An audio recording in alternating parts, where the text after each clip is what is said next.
Welcome back. So in this particular video, I wanted to take some time to address the younger men, maybe those that are in high school, or maybe you're a teenager or adolescent. I want to speak with you all for just a second. Tell me if you are familiar with these terms: square, lame, corny, dork, loser, dweeb, nerd. And maybe you are familiar with those terms. Well, as a nerd, you have to understand that life doesn't always come so easily. Now, your studies, your academic pursuits may be good, but developing friendships, gaining popularity, that's something else altogether. Because unless you know someone that's popular, like an athlete, and he needs help with your homework, then you don't really know what popularity is, or you never had a brush with it. So I guess the question now is, why is there such a stigma attached to intelligence in our community? Well, if you think about someone who's focusing on increasing his intelligence, that person is usually very disciplined. He has a certain way that he likes to do things. She has a very certain way that she likes to do things. And so they have a certain amount of discipline that helps them to stay focused. Now that focus produces a calm mind. And with that calm mind, those individuals are able to look at a situation and think it through. And ordinarily, when you think of someone that we would categorize as a nerd, you would think about individuals who excel academically. And so that's their main focus in school, is academic excellence. So now, as we mentioned, why is a stigma attached to that? Is there a stigma that's attached to being an athlete?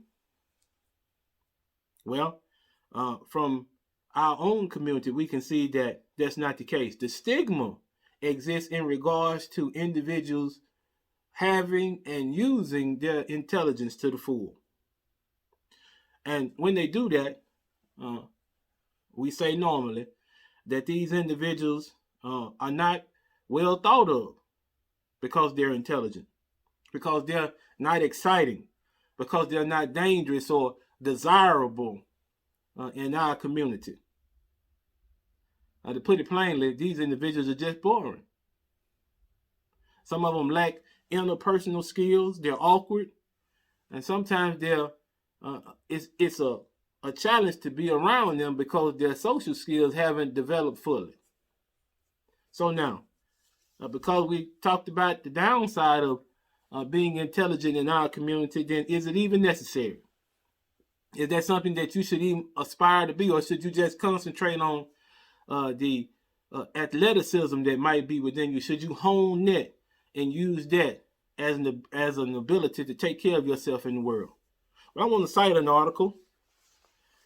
This article will help you if you're trying to make that decision, if you're going to stay the course and continue with your academic excellence, or are you going to allow yourself to be diverted by what other people think?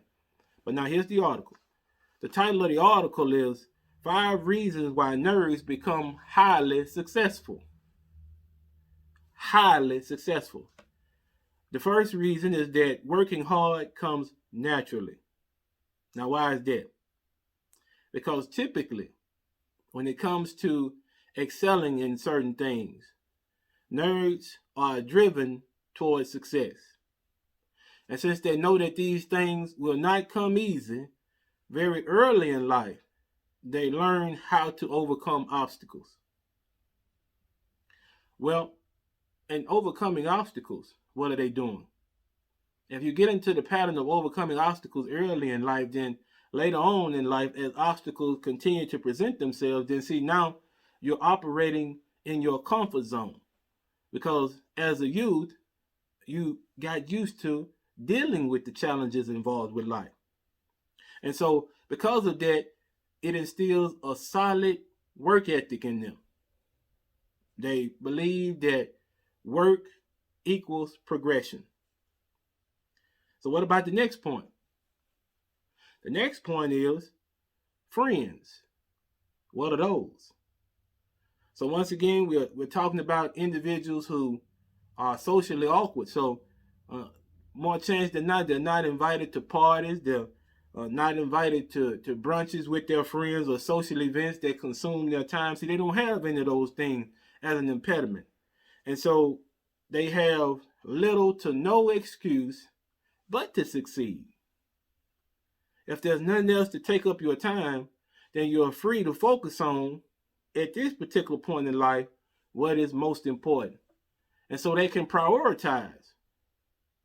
And that'll be something that's necessary later on in life too. And then too, you'll find that these individuals are better at prioritizing, as we mentioned, and then sticking to set routines. Because if you think about it, if you have a test that comes every Friday, and you make it a routine to study Wednesday and Thursday night for the test on Friday, and you see that gets good results, and so you continue to study Wednesday and Thursday night for the test on Friday, and you maintain that routine, which requires discipline. And so as you're maintaining that routine, you're learning how to sustain routines, not just in that particular instance with the test and prepare for that test, but in other instances, you can maintain routines that'll help you to proceed further in life. And so this by itself equals success, because that's how you attain success in a given field. You develop a routine that helps you to progress and move further in the goal that you set, and eventually, because of that routine, because of the persistence of the routine, then you gain success. So that was point number 2. Now, number 3 is a little bit boisterous, but we're going to state it nevertheless. Nerves rule the world. So what do we mean by that? Well, can you think of some individuals? Maybe these individuals are influential. Some of these individuals are the most wealthiest people on the planet. Let me give you a couple of names. What about Mark Zuckerberg, Bill Gates, Larry Page? What about Mr. Bezos, who owns Amazon? All of those individuals started off as nerds. So, these individuals, because of their focus on achieving success, they were able to garner some of the highest accolades known to man. And if you think about it, even though they weren't popular, maybe in elementary and middle school and high school, even though they probably weren't popular in those areas, they are very well known now because of the fact that they maintained their focus. Regardless of what they were called, regardless of who excluded them, they maintained their focus, and so they were able to obtain the success that they were looking for. So that's number 3. Now, number 4 is nice because it's actually the title of our video for today. Number 4 is the revenge of the nerds. So, the best revenge, some have said, is to go on to live life and to live it well. So, after having a seemingly boring childhood, adolescence, and maybe pre-teenage years and teenage years, these individuals in their adulthood, because they've acquired all of these skills that are necessary to make it in life, they put those skills to work, and they're able to be extremely successful because they started early preparing themselves for success. So now when you think about what they have to sacrifice, what they have to give up in order to maintain their focus on academics, or their focus on things that other individuals would consider to be mundane, to be boring, to be bland, because they maintained their focus, those individuals were able to obtain the success that they wanted. Now, the fifth point, what doesn't kill you will only make you stronger. So all of the names that an individual has had to deal with who falls into this category, all through their childhood, taking negativity and turning it into motivation has become a skill for them. It's become a skill to the point where they can assess a situation, accept the negative of the situation, move in such a way to turn that negative into a positive, and then move forward. So if you think about it, you're looking at an individual who was not popular.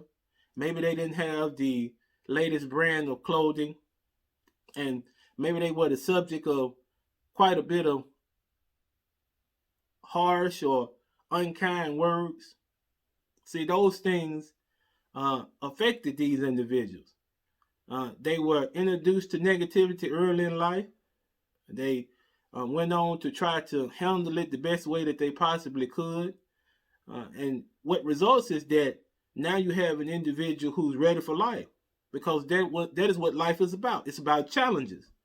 It's about meeting challenges head on, dealing with them, moving forward. So these individuals are adept at that. So those are the 5 things that the article mentioned that give nerds a bit of an edge. So now let's talk about that, the statement that we made that nerds rule the world. I want to give you some figures, and you tell me, between the two, who do you think is more wealthy? Do you think it's Jeff Bezos, or do you think it's Floyd Money Mayweather? Who would you say? Well, according to latest estimates, Floyd Mayweather is worth $915 million. And that's quite a bit. $915 million. But then Jeff Bezos is worth nearly $200 billion. He never took a punch, never had to throw a punch, never had to get into the physical shape that Money Mayweather is in, and yet the man is nearly worth $200 billion. I think we get the point off of that, don't we? So achieving goals through hardship is just a part of life for a nerd. This is what he does on a daily basis. And so he or she acknowledges this. They prepare themselves to deal with whatever may come their way. They prepare themselves to be positive in dealing with it. They're learning all the while as they run into these different obstacles, and they're not allowing those obstacles to prevent them from reaching their goal. So they're usually, with those individuals, they're focused on the future and not on the present. That's why things that happen in the present don't deter them, because they're taking a long range view. They're looking in the future, and they're saying that if I continue on this course, then something good is going to happen to me. And so that mindset of looking into the future, preparing now, but looking into the future, it promotes long-term stability. Because if you're preparing now and you're looking into the future, then that means every second of the day, you're continuing to prepare yourself.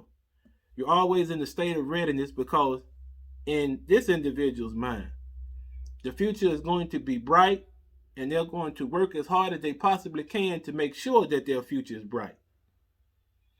But now, one thing that has been noticed and cannot be ignored is that the correlation between nerds and good guys is present. Usually, if a guy is a nerd, he's socially awkward, but he's a guy that has a kind heart. He's an individual that is willing to help an individual if they need help. That's the kind of person that they are. But then, as I mentioned, because this nerd is characterized as a good guy, then that stigma of intelligence carries over into dating and marriage. So in order for you to understand fully what I'm saying, let's look at this particular clip from this video panel. I feel like though we got to change the conversation. Why does it mean that like in the end, like after I've lived and had all my fun, I'm gonna settle down with this corny man? Why can't it be, oh, we want, this good man who's great and fun and nice that treats me well, and like that's a new experience. It doesn't have to be something that we wait for after we've been drugged through the mud. True. My takeaway is expand your idea of what good guys are. They can be kind. Like, it's not corny to be kind. It's not corny to be nice. It's not corny to be romantic. It's not corny for someone to publicly gush over you on social media. Corny is cool. Yeah. Okay. So Miss Africa, in the particular segment there, the clip, in my opinion, was the most reasonable of the three. And so as you noticed in the video, it was heavily edited only to reflect the points that she made. Because out of all of the three that were sitting there, she is the only one that made points that sounded reasonable. And one of her points was, instead of picking individuals that were unreliable and flaky, why not just pick someone that's dependable, someone that's stable? But in our community, do you sometimes get the feeling that stable and dependable and trustworthy is boring? And then being unreliable and flaky to them some kind of way is exciting? Both to men and females, you see that that's the case. Whether you're dealing with an intelligent woman or you're dealing with an intelligent man, usually they come last as individuals who qualify for relationships, especially with people who tend to be attractive. So now, when a dependable person is chosen, he's usually chosen as the last resort. If you notice, Ms. Africa said in the video, she said, why is it that we have to settle? Why use that word? The conversation needs to be changed. Because a good guy is not something that you settle for. A good guy is something that a person should value. A good woman is someone that you should value.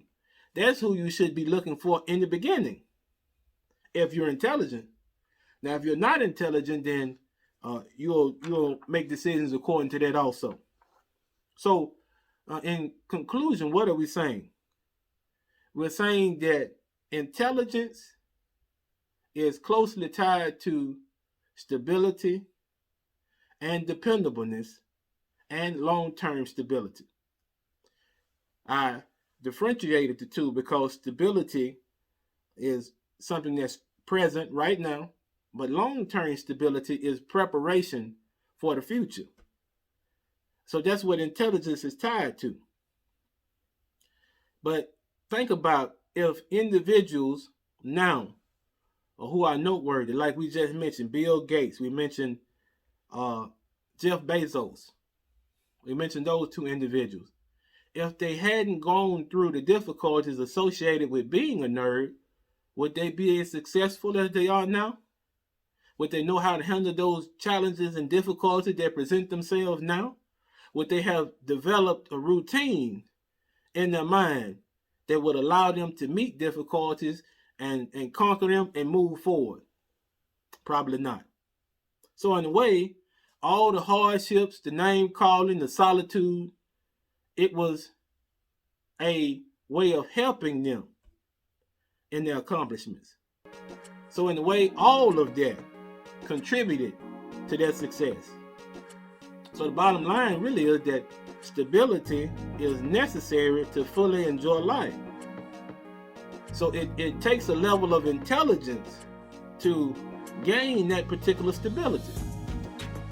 So no matter what an individual says, whether you're a young man or a young woman, I want you to understand one thing.